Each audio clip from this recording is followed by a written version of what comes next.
YouTube कक्षा में आप सभी का स्वागत है। रश्मिरथी खंड काव्य के तृतीय सर्ग के सारांश को हम लोगों ने इसके प्रथम भाग में देख लिया था, वहाँ तक हम लोगों ने पढ़ लिया था। आज हम लोग इसके चतुर्थ सर्ग के सारांश से पढ़ेंगे। चतुर्थ सर्ग का जो सारांश है वो कुछ इस प्रकार है कि इसमें कर्ण के दानवीरता के बारे में दिखाया गया है। मतलब इसमें उसके महादान की कथा है। इसमें कहा गया है कि खंड काव्य के चतुर्थ सर्ग में कर्ण की दानवीरता का बड़ा ही भव्य चित्रण प्रस्तुत किया गया है। कर्ण की दानवीरता का अनुचित लाभ उठाकर इंद्र अपने पुत्र अर्जुन की रक्षा के लिए कर्ण से उसके कुंडल और कवच को मांग लेते हैं। प्रथम सर्ग में हम लोगों ने ये देखा था कि कर्ण को बचपन से ही कवच कुंडल उसके पिता सूर्य के द्वारा प्राप्त हुआ था।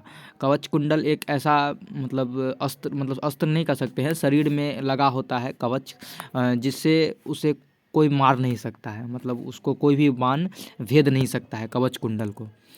तो उसे अमरत्व का वरदान प्राप्त था बचपन से ही। तो जो युद्ध हुआ उसमें तो वो मरेगा नहीं, क्योंकि उसके पास तो कवच कुंडल है। इसीलिए छल किया गया उसके साथ, है ना। अर्जुन के पिता जो थे वो भगवान इंद्र थे। उन्होंने इसके साथ छल किया। वो ब्राह्मण का भेष बनाकर कर्ण के पास गए और बोले कि उनसे दान में जो है सो उनका कवच कुंडल मांग लिया, और कर्ण ठाड़ा दानवीर उसने उसे दे दिया, है ना। जबकि वो समझता था, कर्ण इस छल को भली भांति समझता है, किंतु वह सब कुछ जानते हुए अपनी अंतिम सुरक्षा कवच दान में दे देता है। वह जानते हुए क्या करता है, उसको कवच दे देता है ना।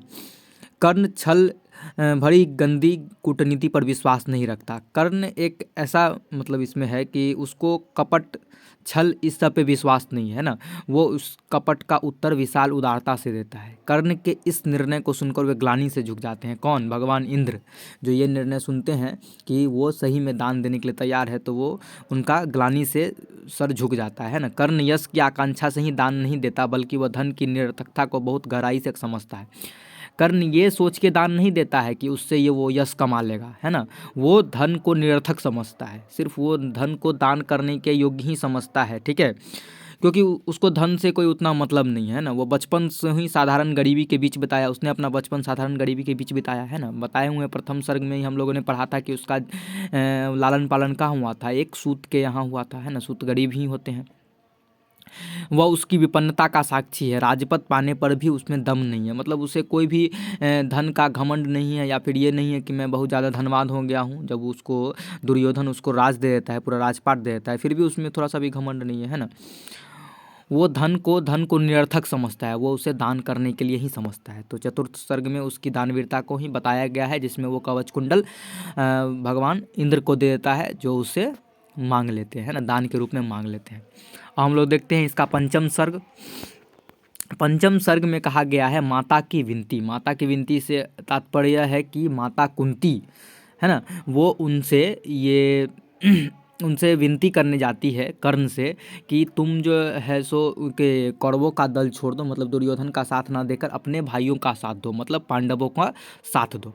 देखते हैं पांचवें सर्ग में कुंती स्वयं कर्ण के पास दुर्योधन का दल छोड़कर पांडवों का पक्षधर बनने का आग्रह करने के लिए आती है। कर्ण के लिए यह विकट परीक्षा की गई है।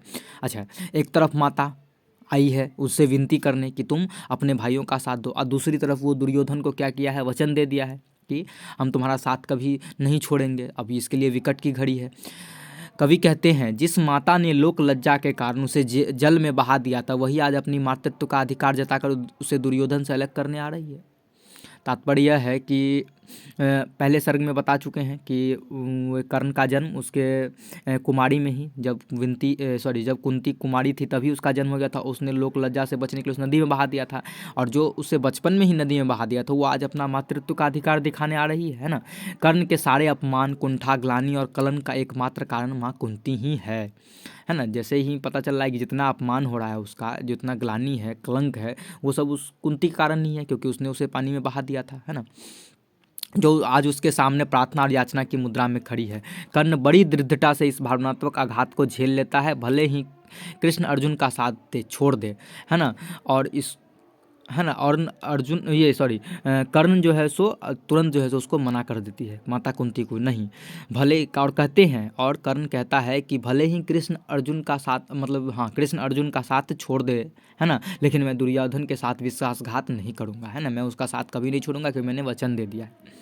कुंती को भी खाली हाथ नहीं, मतलब और माता को भी वो खाली हाथ नहीं लौटाता है, उनको वचन देता है कि अर्जुन को छोड़ शेष भाइयों की वह रक्षा करेगा। मतलब बोलता है कि अर्जुन को छोड़ दो, बाकी चारों भाइयों की मैं रक्षा करूंगा। कहने का मतलब ये है कि या तो अर्जुन रहेगा या तो कर्ण रहेगा, मतलब इस दोनों में से कोई एक रहेगा, ठीक है। बाकी 4 भाइयों की रक्षा वो स्वयं करेगा। और माता कुंती को कहता है कि आपके 5 बेटे वैसे ही रहेंगे जैसे अभी हैं, वैसे ही आपके 5 पुत्र रहेंगे, है ना। अर्जुन और मैं इन दोनों में से कोई एक ही रहेंगे, बाकी चार भाइयों की रक्षा मैं करूँगा, है ना। कर्ण माता कुंती के चरण छूकर उन्हें विदा करता है। तो इस हिसाब से 5वां सर्ग भी खत्म होता है, ठीक है। माता कुंती के चरण छूकर उनको विदा करता है, ठीक है। अब देखते हैं हम लोग षष्ठम सर्ग, मतलब छठा सर्ग, जिसमें शक्ति परीक्षण दिखाया गया है। मतलब अब तो पूरा निश्चित हो गया है कि युद्ध होगा और बहुत सारे षड्यंत्र, परीक्षा, प्रलोभन, इस सब से बचता हुआ, है ना, कर्ण अपने निश्चय पर अडिग रहते हुए रण क्षेत्र में उतरता है। अभी हम लोगों ने उसके खिलाफ षड्यंत्र भी देखे, उसकी परीक्षा भी देखी, उसका प्रलोभन भी देखा, सारा चीज़ उसके खिलाफ किया गया, कर्ण के खिलाफ, लेकिन वो अडिग रहा, ठीक है। पहले षड्यंत्र रचा गया था, ठीक है, उसके फिर छल से उसके कवच कुंडल ले लिया गया। फिर माता कुंती जो है सो उसको मतलब कि विनती करने आई, फिर भी वो नहीं माना, अपना निश्चय पर अडिग रहा और रण क्षेत्र में उतरता है।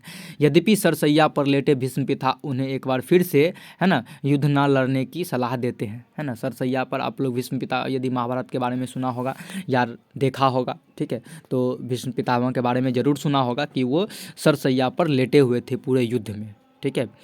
तो वो कर्ण से एक बार विनती करते हैं, मतलब सॉरी कर्ण को सलाह देते हैं कि तुम युद्ध नहीं लड़ो, है ना। किंतु कर्ण विनम्रतापूर्वक उनकी इस सलाह को अस्वीकार कर देता और कहता है कि अब युद्ध भूमि के निर्णय के अतिरिक्त अन्य कोई निर्णय संभव नहीं है। कर्ण कहता है कि अब युद्ध के सिवा और कोई निर्णय संभव नहीं है। छठे सर्ग की कथा में कवि का उद्देश्य कर्ण के इस अद्भुत शौर्य का बखान करना है, ठीक है। कवि कहना चाहता है कि कर्ण जो है सो बहुत ही अच्छे शौर्य का प्रदर्शन करता है, ठीक है, लेकिन अच्छे शौर्य के प्रदर्शन करने के बावजूद श्री कृष्ण की कूटनीति से प्रेरित घटोत्कच के संहार के लिए कर्ण को इंद्र द्वारा प्राप्त एकाग्नि बाण भी छोड़ देना पड़ता है।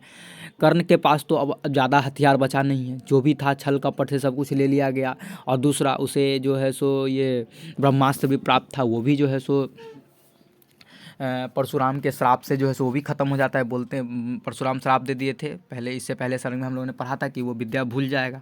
उसके पास एक ही हथियार था, एकाग्नि, जिससे वो किसी को मार सकता था, वो भी जो है सो छल से, मतलब कि कृष्ण के कूटनीति के कारण उसे घटोत्कच पर छोड़ना पड़ गया। लेकिन जिस दिन वो घटोत्कच से लड़ा उस दिन तो उसे विजय प्राप्त हो गई, लेकिन उसे इस बात का मतलब कि ग्लानि, मतलब कि उसको चिंता भी हुआ कि अब हमारे पास कोई भी जो है सो अर्जुन को मारने के लिए अब हमारे पास कोई भी ऐसा वाहन नहीं है, है ना। एकाग्नि ही था जो घटोत्कच पर छोड़ दिया गया। घटोत्कच कौन था, तो वो भीम का पुत्र था, है ना। भीम ने किससे शादी किया था, एक राक्षसनी ने शादी किया था हिडिंबा से, उसी का पुत्र था वो घटोत्कच, ठीक है। अब अंतिम सर्ग है सप्तम सर्ग, जिसमें कर्ण के बलिदान की कथा है ना।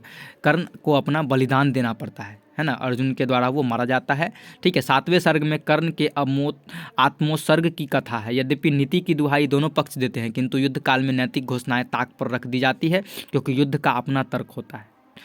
इस सर्ग में ये बताया गया है कि अब कर्ण को भी लगा कि नहीं, सिर्फ शौर्य का प्रदर्शन करके युद्ध नहीं जीता जा सकता है, उसमें कूटनीति भी आवश्यक है। लेकिन वो इस कूटनीति को स्वीकार नहीं करता है ना।